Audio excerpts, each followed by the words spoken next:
안녕하세요. 부동산 대왕TV의 최동식입니다. 이번 시간에 소개해드릴 영상은 알면 돈 되는 재건축 추진 절차 마지막 시간으로 5부 시간입니다. 이 5부의 내용에는 착공과 완료 단계의 내용입니다. 자, 시작하기 전에 구독과 좋아요, 알림 설정 잊지 마시고요. 지금까지 이 1단계 계획 단계, 그리고 2단계로 시행 준비 단계, 그리고 3단계로 시행 단계에서 건축 심의와 사업 시행 인가, 조합원 분양 신청, 관리 처분 계획 인가까지 제가 총 4부에 걸쳐서 설명을 드렸습니다. 자, 이번 시간에는 제가 이 빨갛게 제가 표시를 해놨는데요. 이 시행 단계에서 이주와 철거, 착공, 그리고 동호수 추첨, 일반 분양 여기까지이고요. 그리고 완료 단계로 준공과 입주, 이전 고시와 청산까지 모두 설명을 해드리겠습니다. 자, 이 부분은 별거 아니라고 생각될 수도 있겠지만 지금 설명드릴 이 내용에 많은 또 내용이 들어 있습니다. 자, 이주입니다. 이주는 먼저 서울시에서 이주 시기 조정 심의를 합니다. 이 관리처분계획 인가 시기를 조정해서 이주 시기를 조정하는 거죠. 그리고 이주 기간은 대부분 약 6개월 내지 1년 정도 소요가 됩니다. 그래서 먼저 이주를 하기 이전에 관리처분계획 인가를 내주는데요. 이 관리처분계획 인가 시기 조정을 하고 있습니다. 그래서 이 특광도지사는 정비사업으로 주변 지역에 주택이 현저하게 부족하거나 불안정하게 되는 등 사유가 발생했을 때 부족한 것보다는 이 불안정에 초점이 맞춰져 있는 것 같습니다. 그래서 이 시도 주거정책심의위원회에서 심의를 해가지고 이 특별한 사유가 없으면 시군구청장은 그 요청에 따라야 합니다. 그래서 최대 이 인가를 신청한 날로부터, 그러니까 관리처분계획 인가를 신청한 날로부터 최대 1년을 넘을 수 없다라고 되어 있습니다. 예를 들어서 개포주공 1단지다라고 하면 관리처분계획 인가 신청을 2017년 9월 달에 했는데요. 실제로 관리처분계획 인가는 2018년 4월에 인가가 났습니다. 그래서 그 이후에 곧바로 이주가 시작되었는데요. 이 이주는 이렇게 조합원들에게 동의서를 받습니다. 이주 기한 내에 이주 이행 동의서라고 하는 걸 받는데요. 이 상기 조합원 본인은 개포주공 1단지 재건축 사업의 원활한 진행을 바라며 이주 지연으로 인해 손실이 발생되지 않도록 조합 정관 규정을 준수하여 조합에서 정한 이주 기간 내에 이주를 완료할 것을 확약합니다. 라고 이 동의서를 제출합니다. 이 대부분 약 98%의 그 조합원들이나 세입자분들은 다 이상 없이 이주를 하는데요. 나머지 약 1, 2% 정도가 끝까지 애를 먹이는 경우가 많습니다. 그 동안 이주가 계속 진행되는 동안 대부분 실제로 이제 처음에 계획했었던 사업 시행 계획 내용으로 재건축을 진행하지 않고 그 현실에 맞게끔 어떤 가구수라든지 커뮤니티 시설이라든지 그런 전반적인 내용을 다 수정 보완해서 다시 정비계획을 변경하고 그리고 건축심의를 다시 받고 사업시행계획을 변경인가를 받고요. 또 조합원들은 재분양 신청을 할 수도 있고요.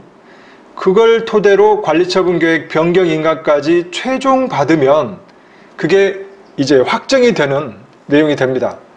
그걸 가지고 동호수 추첨도 하고 일반 분양을 하게 됩니다. 자, 철거 및 착공인데요. 이 철거 가능 시기는 관리처분계획 인가 후에 대부분 철거를 합니다. 단 붕괴 등 안전사고 우려가 있는 경우에는 인가 전이라도 가능합니다. 그리고 이 철거 멸실 신고를 하게 되어 있는데요. 이 시군구청장에게 신고를 하고 철거를 합니다. 이 철거라고 하는 것은 단순히 이 외관의 어떤 그 건물을 철거하는 것도 있지만 맨 먼저 성면 제거를 해야 되고요.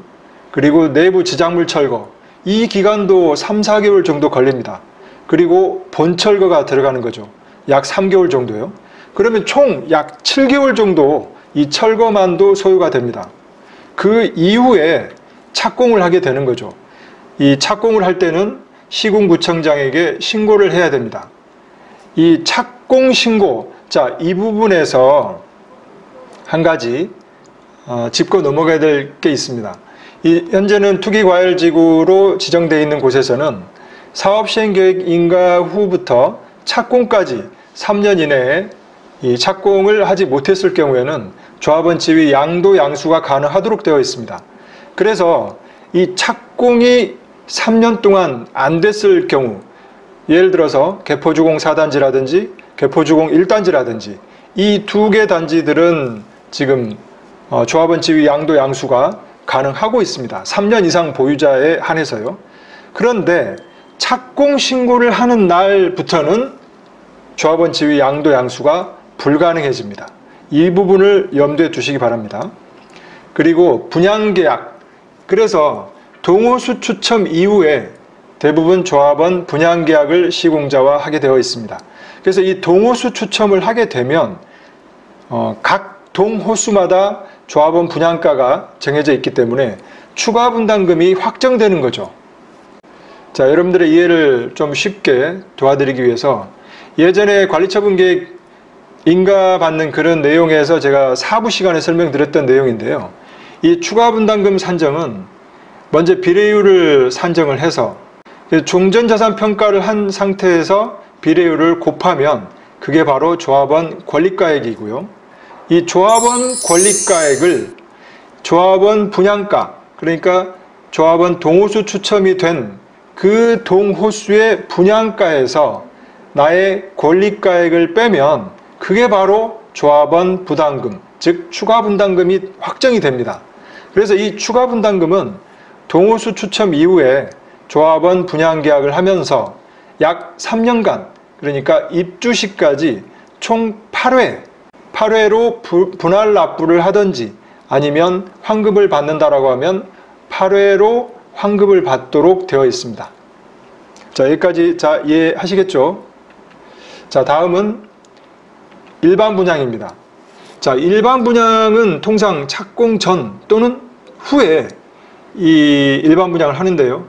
선분양이나 후분양을 합니다. 하지만 대부분 선분양을 하죠.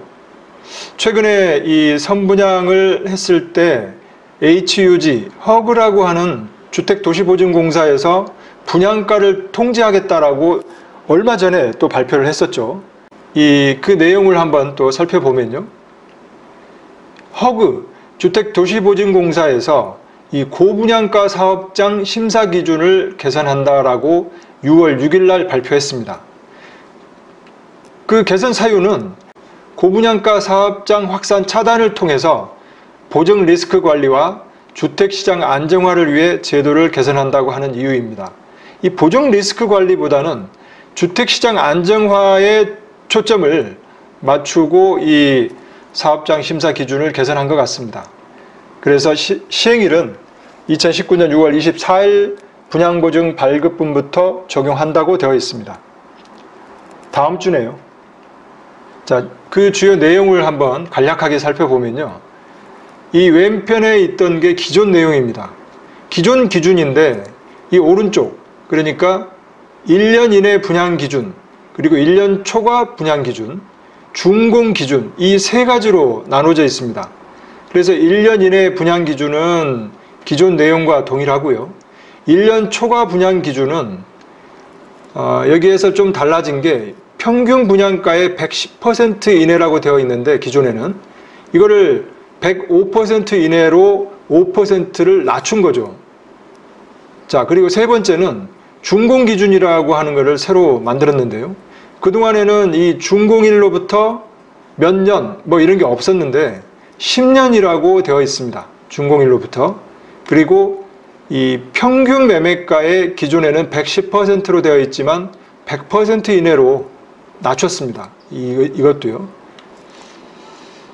자, 그래서 이 분양 가격 산정 방식, 그리고 비교 사업장 선정 기준, 이 두 가지가 또 자세히 내용이 나와 있는데요. 이 분양가격 산정 방식에는 기존에는 이 산술평균을 평균 분양가로 했는데 이 가중평균을 평균 분양가로 적용하도록 바뀐 내용이 있고요. 비교사업장 선정 순서 규정은 1년 이내 분양사업장을 먼저 하고 없으면 1년 초과 분양사업장을 하고 또 없으면 준공사업장의 순서로 하겠다라고 하는 내용이 있고요. 그리고 기존에는 신축, 구축 관계없이 모두 선정을 했지만 이 준공 10년 이내 사업장 선정을 원칙으로 한다라고 선정 기준을 바꿨습니다. 참고로 하시면 좋을 것 같습니다. 자, 그래서 이제 공사를 3년 동안 다 한 이후에 준공인가가 납니다. 최종 공사가 끝나면요. 그래서 이 준공인가라고 하는 것은 이 인가 내용대로 이행되어 건축 행정 목적에 적합한지 여부를 확인하고 또 준공인가증을 교부하여 줌으로써 건물을 사용 수익할 수 있도록 법률 효과를 발생시키는 행정처분을 말합니다. 그 절차를 한번 살펴보면요. 이 준공인가 신청을 사업시행자, 그러니까 조합에서 시군구청장에게 신청을 합니다. 그러면 시군구에서는 관련 부서 협의를 하고요. 그래서 준공검사를 한 이후에 모든 게 다 부합하다라고 하면 준공인가와 고시를 시군구청장이 내줍니다. 그 이후에 준공인가증을 교부하고요. 시군구에서 사업시행자, 그러니까 조합에게 준공인가증을 교부하고 최종 준공 통보를 하면 조합에서 분양 대상자, 조합원들이나 일반 분양 대상자들에게 준공이 다 되었다라고 하는 통보를 하면 이 준공인가 절차는 모두 끝나게 됩니다. 하지만 이 준공인가가 늦어지는 경우에는 그렇다고 마냥 기다릴 수는 또 없고요. 입주를. 그럴 때는 또 이런 방법도 있습니다. 준공인가 전 사용허가라고 있습니다. 그래서 이 사용허가라고 하는 것은 이 완공된 건축물의 전기나 수도나 난방, 상하 수도 이런 것들이 갖춰져 있어서 이 당의 건축물을 사용하는 데 지장이 없다고 판단이 돼야 되고요. 두 번째는 완공된 건축물이 법 제48조 1항에 따라 인가받은 관리처분 계획에 적합해야 되고요. 세 번째로 입주자가 공사에 따른 차량 통행이나 소음 분진 등의 위해로부터 안전하다라고 판단이 되었을 때는 이 준공인가 전이라도 사용 허가를 내줘서 입주를 할 수 있도록 그런 또 절차가 있습니다. 자, 그리고 그 이후에 이전고시라고 하는 게 또 있습니다. 이 이전고시라고 하는 것은 공사의 완료 고시입니다. 한마디로. 그래서 관리처분 계획에 정한 바에 따라서 이 대지 및 건축물 등의 소유권을 분양받을 자에게 이전하는 그런 행정처분을 말합니다. 그래서 이 이전고시라고 하는 그 절차를 한번 또 보면요. 준공인가를 받고 또 공사 완료 고시가 시군구청장으로부터 된 이후에 이전고시를 이 사업시행자, 조합이 지자체 공보에 고시를 합니다. 자, 다 되었습니다. 그래서 이전 등기를 하겠습니다. 라고 하는 고시인 거죠. 그래서 예를 들어서 이 최근에 그 이전고시가 난 개포주공 2단지 그 개포 레미안 블레스티지의 이전고시 내용입니다. 샘플로 제가 한번 만들어 봤고요. 구보에 이렇게 이전고시를 한 거죠. 개포주공 2단지 주택 재건축 정비사업조합 이전고시. 그래서 2019년 5월 24일 날 조합장 이렇게 되어 있습니다. 주요 내용은 일반적인 토지, 건축물, 총 몇 개 동에 몇 가구, 그리고 조합원 분양, 일반 분양, 임대 아파트 총 몇 가구, 분양 대상자 수 이런 자세한 내용들이 쭉 나와 있습니다. 자, 그 이후에는 조합이 시군구에 보고를 하고요. 그로부터 곧바로 이 대지 확정 측량을 하고요. 토지를 분할합니다. 조합에서요. 그 이후에 이 분양 내용을 분양 받을 자, 조합원에게, 그러니까 조합원이나 일반 분양, 수분양자죠. 에게 분양 내용을 통지하고 소유권을 이전해 줍니다. 그러면 이 이전 고시 절차가 모두 완료가 됩니다. 자, 남은 건 이제 청산과 조합 해산입니다. 이 청산금이라고 하는 거는 이미 보통 그 권리가액에서 분양가액을 뺀 그 추가 분담금을 말하는데요. 대부분 그 준공인가 또는 입주 때까지 청산금 납부가 대부분 완료가 된 상태이겠죠.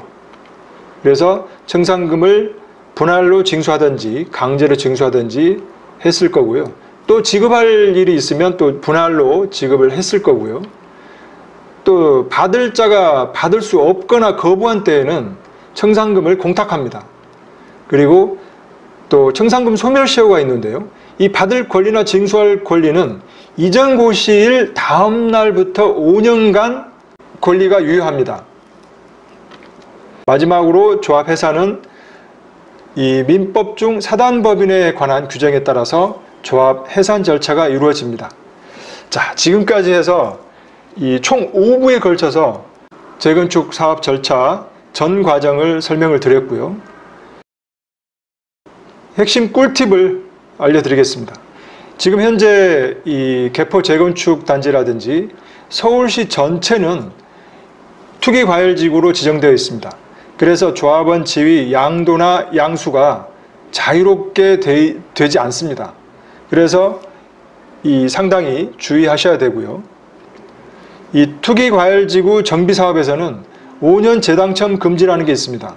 그래서 이 재당첨 금지에 걸리면 현금 청산 대상자가 되기 때문에 특별히 주의하셔야 되고요.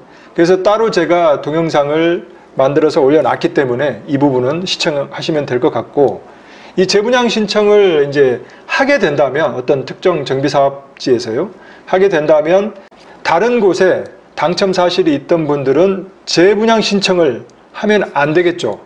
또 다른 곳에 당첨 사실이 없다면 만약에 33평 배정받은 걸 사서 재분양 신청 기회가 있을 때 뭐 45평으로 바꾼다거나 뭐 그럴 수는 있겠죠. 이거는 재분양 신청을 하게 될 때 적극 활용할 수 있는 좋은 기회겠죠. 또 이 2017년 12월 말부로 이 재건축 초과이익 환수금 제도가 유예가 종료가 됐는데요. 그래서 이제 이 준공 이후에는 납부를 하게 되어 있습니다. 아직까지는 이 재건축 초과이익 환수금 납부를 실제로 뭐 수억 단위로 납부한 단지가 없기 때문에 어떤 소송이라든지 아직 진행되고 있지는 않지만 충분히 그럴 여지가 있습니다. 그리고 이 재건축 초과이익 환수금이 그대로 살아있기 때문에 재건축하는 이 절차상 조합원끼리 동의를 받는다거나 할 때 상당히 걸림돌로 작용할 가능성이 큽니다. 그래서 이 재건축 투자의 최우선 고려사항이 바로 사업기간입니다. 사업기간이 장기화되면 될수록 사업비가 기하급수적으로 증가하게 되어 있습니다. 또는 어떤 대출을 해서 샀다고 하면 금융비용이 어마어마하게 증가하게 되겠죠. 그래서 재건축 투자를 할 때는 항상 지금 어느 단계에 있고 앞으로 입주까지는 몇 년 정도 걸릴지에 대한 정확한 예측을 하고 투자를 하거나 또 실거주 목적으로 매수를 해야 할 것 같습니다. 자, 지금까지 계획 단계부터 완료 단계까지 자세히 총 5부에 걸쳐서 설명을 드렸습니다. 아마 이 내용이 이 도시및 주거환경 정비법이라고 하는 법률이기 때문에 상당히 딱딱하거나 또는 잘 이해가 안 되는 부분이 있을 겁니다. 분명히. 그럴 때는 다시 한번 동영상을 시청해 보시면 될 것 같습니다. 자, 검색창에 개포 재건축 대왕이라고 치시면 블로그에서 더 자세한 정보를 보실 수 있습니다. 많은 도움이 되셨다면 구독 버튼, 좋아요 버튼 꼭 눌러주시고요. 더 좋은 콘텐츠를 올리는데 큰 힘이 되겠습니다. 감사합니다.